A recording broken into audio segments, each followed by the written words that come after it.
दोस्तों हमारे पास एक क्वेश्चन है जिसमें लिखा हुआ है केश नली को जल में डुबोने पर उसमें जल 3 सेंटीमीटर लंबाई तक चढ़ जाता है। हमारे पास ये वाला डायग्राम दे रखा है। इसमें मैंने एक परख नली को डाला पानी के बीकर में। जो उस केश नली में पानी का जो हाइट था वो 3 सेंटीमीटर तक राइज हो जाता है। यदि केश नली को ऊर्ध्वाधर से 45 डिग्री कोण पर झुका दे तो नली में जल की स्थिति क्या होगी, ये हमें फाइंड करना है। अब इस केश नली को अगर मैं इस हिसाब से 45 डिग्री पर झुका दूं तो क्या होगा।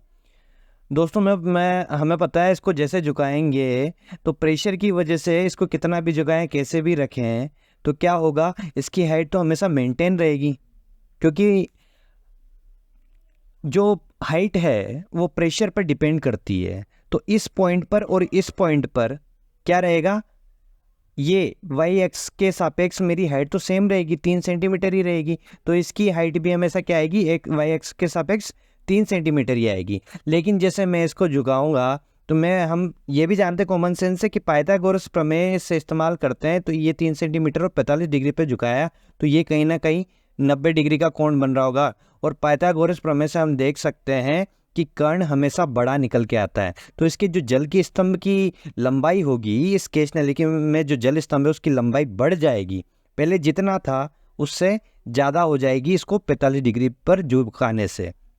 तो दोस्तों हमें ये वाली हाइट फाइंड करनी है और हमें पता पहली हाइट कितनी थी, 3 सेंटीमीटर। अब नई हाइट फाइंड करनी है जल स्तंभ की। वाई एक्स के सापेक्ष तो हाइट वही की वही रहेगी 3 सेंटीमीटर, लेकिन जब मैं इसको झुकाने पर देखूंगा तो परख नली में जल स्तंभ की हाइट चेंज हो जाएगी जो कि कर्ण के रूप में निकल के आएगी।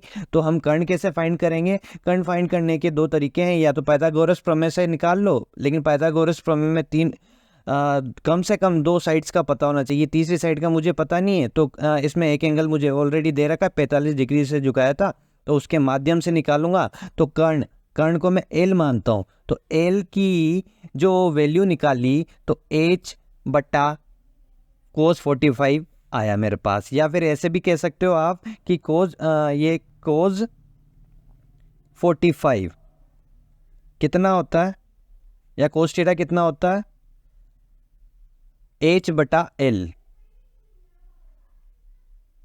ठीक है, तो एच बटा एल होता है। यहां से मैंने ये एल की वैल्यू निकाल ली जो थी एच बटा कोस 45।